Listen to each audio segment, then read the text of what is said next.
to the Teamwork Arts podcast, ladies and gentlemen. My name is Sarthak. The idea here, of course, is to go behind the scenes and figure out the thoughts that animate the actions of the people behind the art.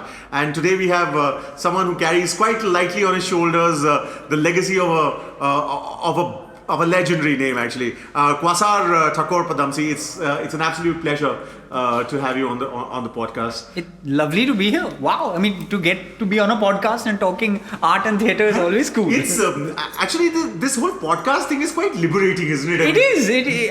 It allows us to talk about stuff that we would not. It basically allows us to record a conversation in a drawing room. Yes, absolutely. Just sitting together and get people to kind of listen in, which is superb. And I'm going to be. I've been a rabid fan of Mr. Padamsee's work for a very, very long time. Both as an admin, the moment I got to know that was the thought behind the little girl, and Lalita ji was like, man. And I'm sure you must have had to answer this a million times, but I'm still going to ask the question anyway. For someone on the outside to be part of a legacy that involves Dolly Thakore and Thakore Padamsee. How was the time growing up? I mean, I'm sure there's nuance to it, no? Well, actually, I was really fortunate in the fact that I went off to boarding school quite early. Mm-hmm. As a kid growing up, I was very much. I lived with my mom. I was very much my mother's child because my parents split when I was quite early. Mm-hmm. And she used to drag me to every play and every thing that she was doing. She was reviewing plays for about 4 or 5 newspapers at the time. Sure. And I used to be just dragged to things. If she had a show, then I was bundled in the wings.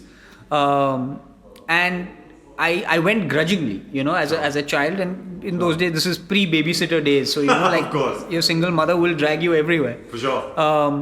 And I remember just not liking any of this, and saying, I don't want to be one. And then eventually it made sense. I went off to boarding school. Parents decided that was a good thing to do. And strangely enough, I discovered my art or my love for art over there, or love for theatre really over there. Right. Because there was never any pressure. You're in boarding school, everyone is kind of equal. Suddenly you enjoy being in a play and stuff. So only when I came back to Bombay, it was very interesting. A distant cousin, a guy called Ready Money Merchant, who worked a lot with my father. Mm-hmm. He actually sat me down one day at Samovar Cafe. Right. And tried to explain to me what I'd missed. And until then, I had no idea about. So that they're in the theatre. You know what I mean? But it's an abstract concept. You haven't been around. So yes, you've heard your father talk about the genius of Evita, but it's coming from the horse's mouth. Yeah, like how do you believe that? So this cousin really took me through everything and went, okay, this is where it is. This is what the thing. These are the kinds of things. These are the kinds of people that have been affected, both in advertising and in theatre. Sure. And strangely enough, I inherited in a weird way my mom's generosity and hunger for watching things. Okay. And it wasn't till I was, I think, 17 or 18, and I sat on the steps at Ep.3 Theatre, and I was in shorts, and the chatai poked me, the jute chatai poked me. Did it trigger a memory of when I was 2 or 3 years old being dragged and sat on the same chatai? And I suddenly went, here I am now willingly, but it triggered a memory going, oh my God, I didn't want to be here, back then. So I was very fortunate. I made my own journey to it. And what I think I was able to glean out of the other, one is the complete hunger of doing it and being passionate about it. 2 is both of them, if you have to find something that's common, love human beings. Sure. So my father loves studying human beings. And then he applied that, and it's a skill that he developed in a rehearsal room, which then he applied to his advertising. So his greatest campaigns are all characters. Yes. Right? They're all human beings that he has come up with and filled with insight and then used to sell surf or for sure. And I think the relatability of the concept of relatability was so exquisitely handled by Mr. Padamsee himself. I mean, we've all been fans of that. But in any art, there's the name on the pedestal concept, which is that you have nothing to do with it, but because you are associated with the name, people tend to put that name on a pedestal, and then anything that's put on a pedestal, people love pulling it down.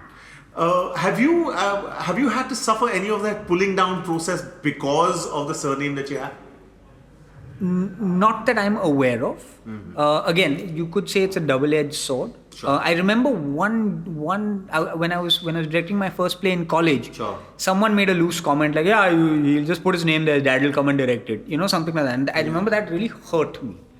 And what happened actually on the first play that I ever directed, we were in dress rehearsal. We were opening the next night.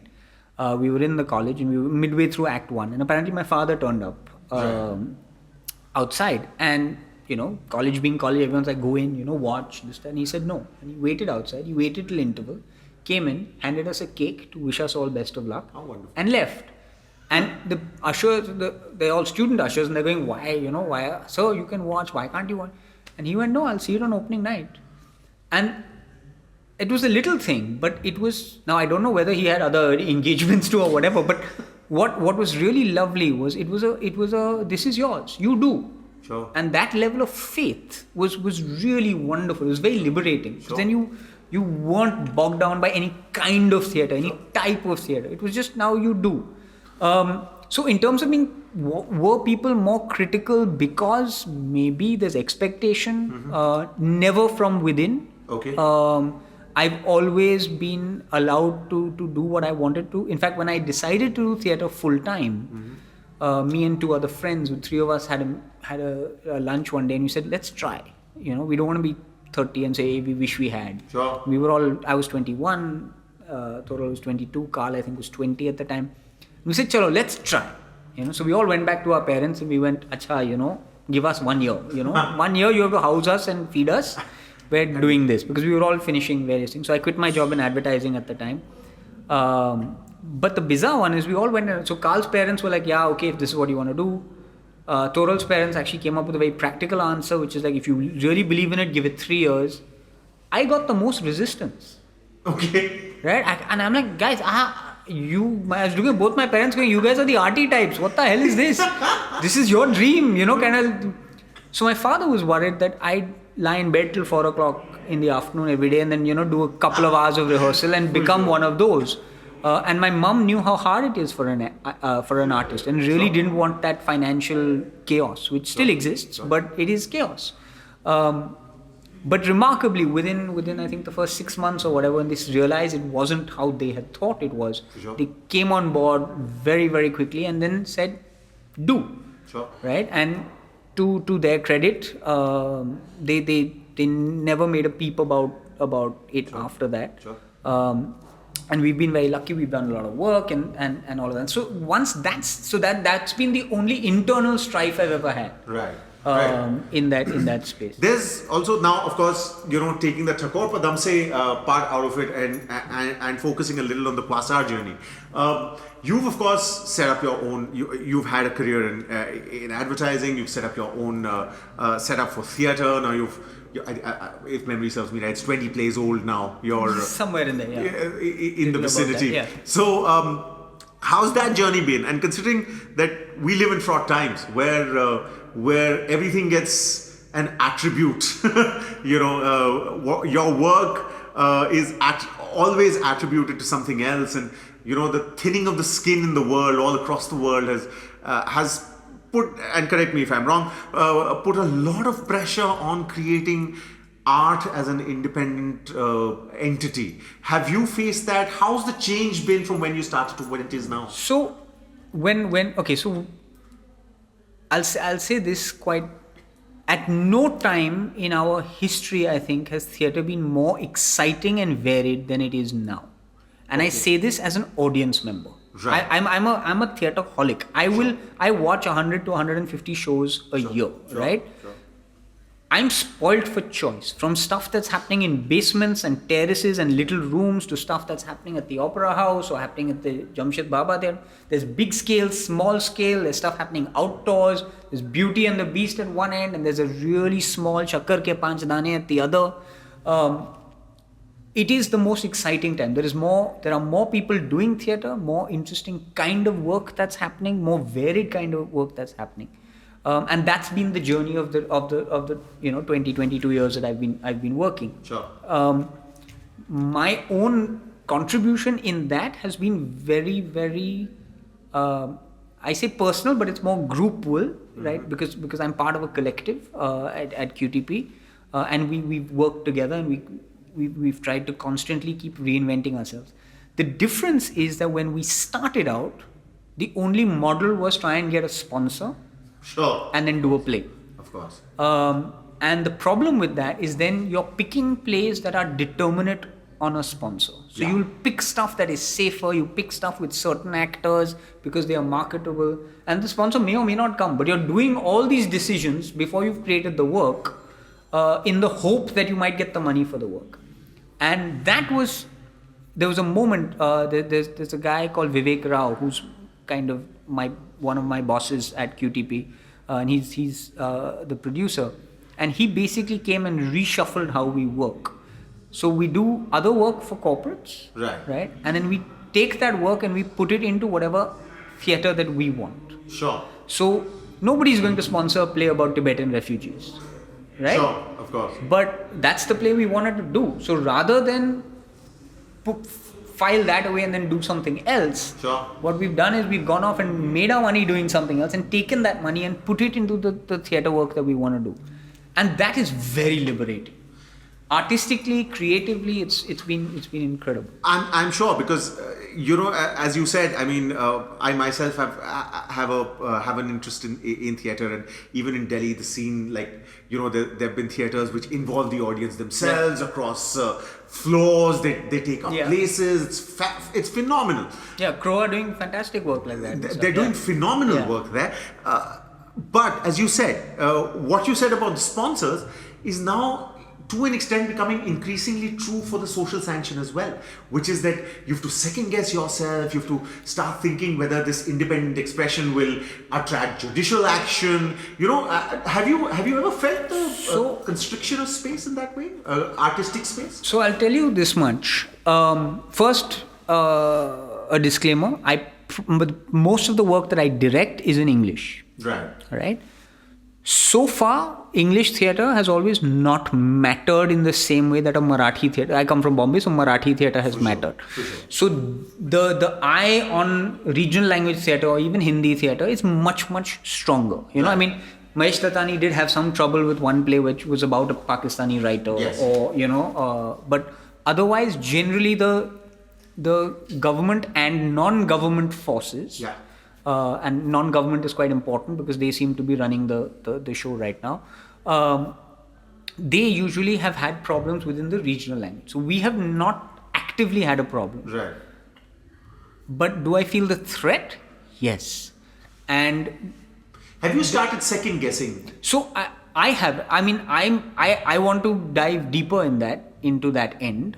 I want to put both my feet in it and say, okay, let's do something that gets a rise out of someone. I don't know if I have the stomach yet. I mean, a lot of the work that I have done. So when I did All My Sons, it was in response to the corruption of the Tehelka scandal, right? The defense scandal that Tehelka did the sting operation on. When I did A Peasant of El Salvador, although it was in 2013, it was looking at El Salvador and our farming laws and saying, let's not get to El Salvador. Right, where the farmer is being and look at us 6, almost 9 years, 6, 8, 9. No, it was 6 years when the exact same laws started being implemented here. I mean, there's actually a law called La Reforma Agraria Phase 1 and 2, which happened in El Salvador, which is almost a carbon copy of what is happening right now with our agrarian crisis. Right. And that movement to corporate farming, that movement away where the subsistence farmer no longer matters. So these things are still there. I've been talking about them, maybe in allegory and not in direct. And yes, there is a worry because it's about all the factors. I mean, Mahesh Alkunchwar said something beautiful. He said, 72 or 73, and he went, Acha, I'm going to stop writing plays. And we were like, why? And he's like, it's too collaborative. I'll write an essay. It says what I want to say. Sure. And it's right, because not only are you collaborating with director, actors, you're also collaborating with venues, right? Venues have to give you this. There's a very interesting theatre company in China called Grass Stage, and they often are going against, what's happening in China, and they often will turn up to a theatre the day before their show and their booking has been cancelled, because all theatres are government controlled. And they were talking about how do you subvert this and stuff, and they came, and it was lovely because he premiered a show in Bombay that we produced. The premiere of the show, they were in Bangalore, we brought them to Bombay, they did this show, and at the end of the show he turned to me and said, "It's so nice when the full work gets played." And I said, "What do you mean?" He said, "I have to make all these cuts when I go back." Sure. Because that play will not exist back in that. Sure. And I think we're getting there. Partly self-censoring, right? Like the other day someone passed a weird comment, something to the effect of, "Yeah, now you guys can't do, anything too tough." And in that sentence is all the problems, right? Because it's not really said as a mandate from this venue, but it's also not said as a full joke. It's somewhere in the middle. And that's the... Okay. So, coming back to that thing that you said, that now you can't do anything too tough. It's so strange that's where the grays are being used now, isn't it? Whereas where the grays should have been explored is becoming more black and white, where you can do this and cannot do this.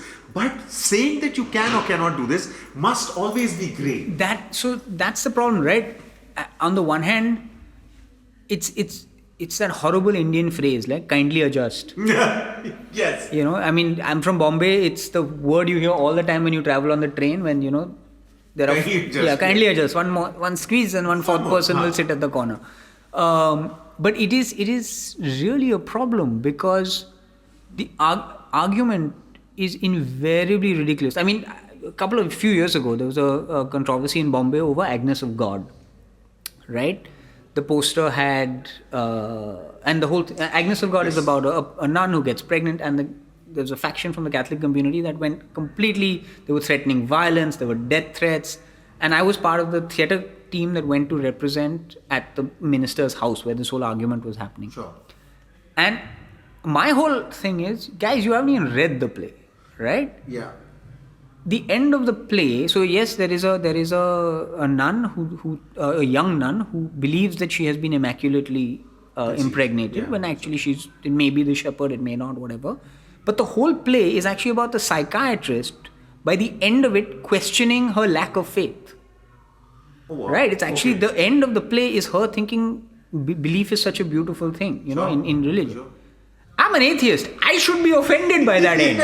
So I'm standing there going, I don't know why you guys are saying this is I should be saying that, right? Because it is bizarre. So people are making broad. Partly it's lack of understanding, but partly also that window has narrowed.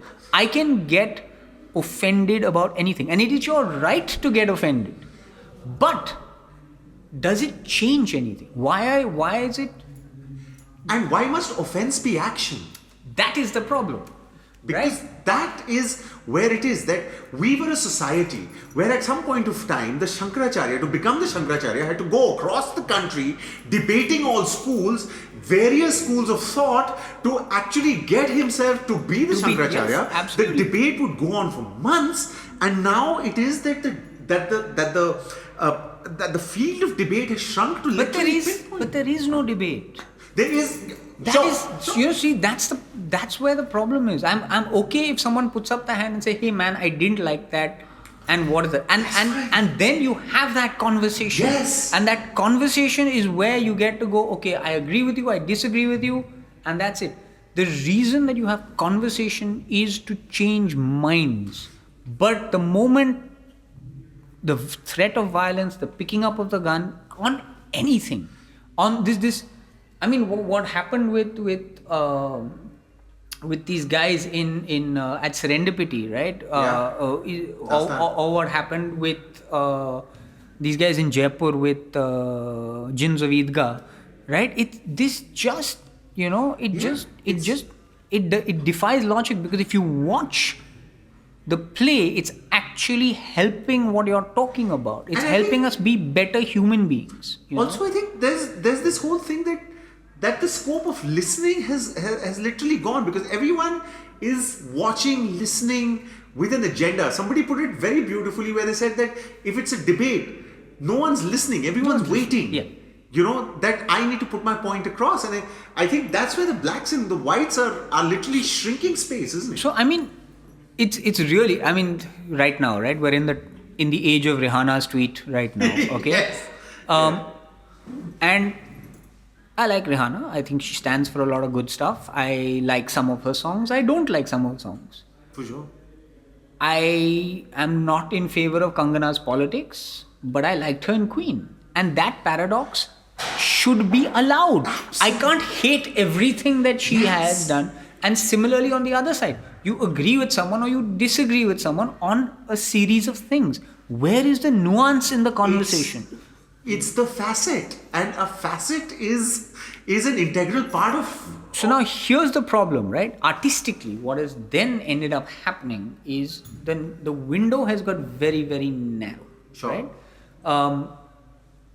In the fact that now you then are saying, okay, I want to get this point across, but then I can't say this thing at the over, you know, this little bit or that little bit. I have to be so narrow in order to make my larger point come across. Sure. What happens again, it's the same problem. We lose the nuance, we lose the gray, right? We lose this conversation. And to be fair, it's a systematic pogrom that is being put at, because there's a list of certain things that we will find offensive For sure. in anything, and now let's start ticking it them off. off. So far it hasn't mattered, now it's beginning to matter, right? In the fact that suddenly we ourselves as artists looking around suddenly going, oh bloody hell, that box we've painted ourselves into is very, very narrow, because it's come from all sides in little bits, you know. sure. Suddenly you can't talk about Manu being a misogynistic prick in his writing, right? And it's bizarre because we're Me Too and all this is happening on the one hand, which is incredibly progressive, but on the other hand, you're going, the root cause we can't talk about. We can't talk. Yeah. You know? And how do you then Yeah, you know, this drawing of parallel lines of ises and is nots is. But where do you see art in general and theatre in particular headed from here? Considering you are. So right now we're at a very, very interesting time. Right.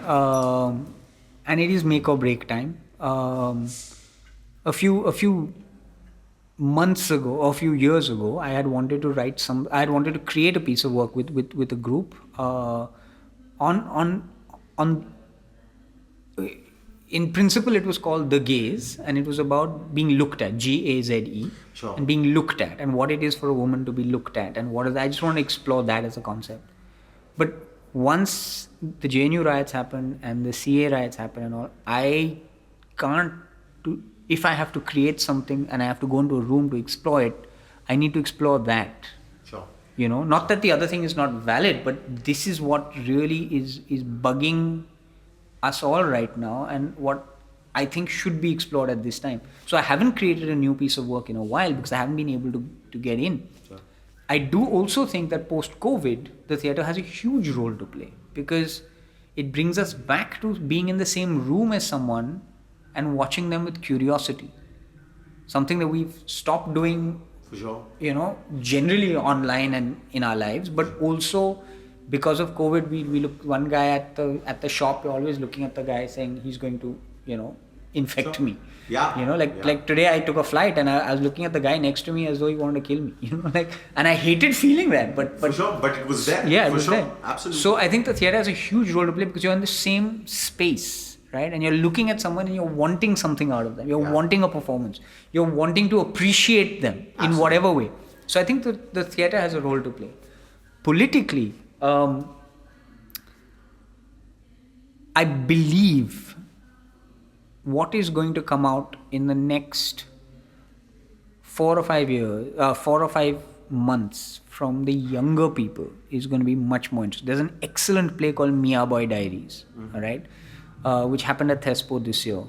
And it's one guy and a guitar, and he's basically just telling his story about what it's like to be a young Muslim. Wow. And it's not, oh, everything is bad. No, it's all the contradictions. It's got all the nuance. It's all the things that and I was watching it going, how did, like that, it's got to come from the fresh space. Yes. You know, it has to come from the fresh space. And in a beautiful way, he's talked about the grey threat. Right? The threat is not, it's not, oh, that's the threat. We you know, oh, it's tangible. It's this grey threat. It's the lean. Absolutely. It's not the push. We're being lean. Absolutely. Right? Absolutely. And he's managed to capture that. And I think going forwad, I think those are the kinds of people who are the young ones who are creating work and fighting maybe with form, maybe with something. I mean, we're talking, there's a lovely play called Butter and Mashed Banana, which happened in 2005. It was written in 2005. And another production of it happened recently and out of context or whatever. But I remember when it happened, it was about freedom of speech, and it's about left and right, which meant bizarrely something very different back then than it does now. Never thought it would, but yeah. And that guy who wrote it was 21 at the time, right? Ajay Krishnan. And honestly, I'm saying I'm waiting for the next Butter and Mashed Banana and that kind of work, because I think it will come. We now have, horrible thing to say, we have enough stimulus. Yeah. Yeah, but true nevertheless. So there's a poet called Naresh Saxena, and he did a poet. He's from Lucknow, and his daughter is Purva Naresh, who's a playwright. Right. And he read an anti-Modi poem at a very pro-Modi function. So they'd invited him to read, and he read a lot, and then he said, I want to close with this. And he had the audience in the palm of his hand. He said, I want to read this last poem. They said, "Ji sir." He read an anti-Modi poem, and stunned silence in the room. Sure. They were walking out, father and daughter, and daughter turns to father saying, Baba, what are you doing? And he says, what? He says, how can you say this at this time? It was going so well and all. He says, you must, otherwise when else will you say it? She said, so. Then he looked at her and says, I think you're very lucky. She's like, why? Now at least you have something to write about. And it's true. I mean, the great Irish playwrights have come out of, the potato famine and all the violence that they went through, That famous anecdote of the anti-Vietnam War veteran who would go to the White House and light one candle every day. And then at the end of it, one frustrated journalist asked him, what do you think lighting one candle will do? Do you think you can change the country? And he just turned around and said, no, you're wrong if you think that I do this because I want to change the country. I do this because I don't want the country to change me. And that's that's the balance. That's the individual expression that I think is required. And talking to you, Quasar, that ray of hope is certainly golden. No, a sliver though it may be, but at least there's a ray, and anything to light up these times is absolutely fantastic. So thank you for doing what you do, and thank you for giving us this conversation that has also given us lots of stuff to actually chew on as thought, which is, I think, a great meal to have in these times. I mean, right now, given the fact that we're not growing anything because all our farmers are a few kilometers here, all we have to feast on is thoughts, and it can change the world, and hopefully it can change minds, and I'm hopeful. I mean, I've got to say that the farmer protest is an incredible thing, as were the Shaheen Bagh and all of that, and I think it is about resilient resistance and not violent resistance. Absolutely. And I think it will tip over at some point. But yes, it's not a good time. It's not a good time in the arts either, because we don't know. And right now, there is perceivably a lot of money in the arts, but the money is coming from the same side. That it's coming from corporates, and we're thankful for it. But it's coming with agenda. But it's the balance. Yes. It's coming with certain caveats. It's coming with certain clampdown. And there's nothing worse than us agreeing to those caveats in advance than actually being told. Absolutely. You know, Absolutely. something.